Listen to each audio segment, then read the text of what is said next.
Mwaramutse nsubira mvuge kuri urya muntu w'umubirigi bahaye amasaha 48 ngo abe yabevuye mu Burundi. Nshaka kuvuga kuri ayo masaha 48.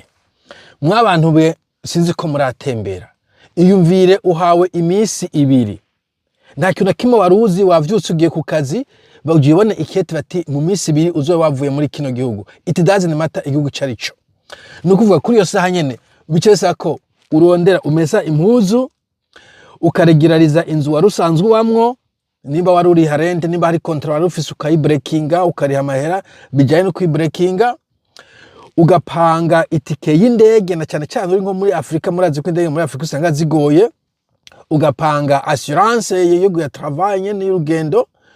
ugasezera abantu ubufise abagenzi bien sûr ba mu gihugu ufise abagenzi ukabasezera ushaka ufise amadeni hirya no hino ukaza kwishura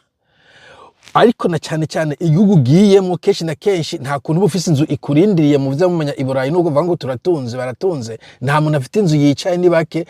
agaca yorganiza vyihutirwa ahantu azoshikira ivyo vyose akabikora mu masaha atarenze 48 imisi ibiri uwe wapakiye wateguye urugendo uwe wagiye ugaca wibaza yari umuntu yari kategura gukubita kudeta yari umuntu yari karica abantu kubera iki utomuha umwanya uhagije akitegura agatekera akagenda kujya no ku kazi gasanzwe umuntu bama notice ishaka kwa nk'indwi zibiri kandi hatani ivyo gutekera ariko arajamo kugira gusa amere nk'uwiyadapta ko akazi kaheze. Je ndumva ivyo bivuga ngo tuguhaye amasaha 48 ni brutalite y'abanyafrika ni sauvagerie y'abanyafrika yibonekeza ntibiyumvira mu mutwe bati none uyu muntu tumuhotera gutya twishimikije iki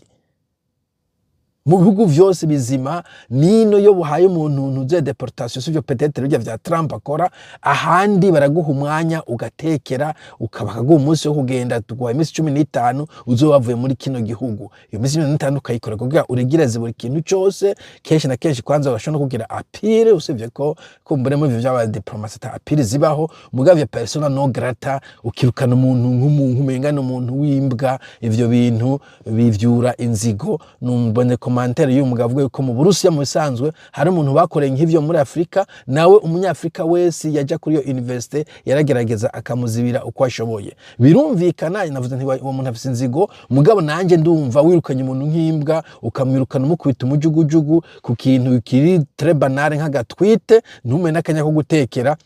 birumvikana ko ashaka kuvuga ati abantu nibikoko nawe abonye ahantu abazibira akabazibira ariko personnellement nko mu bindi bya diplomacy ijya ni flop.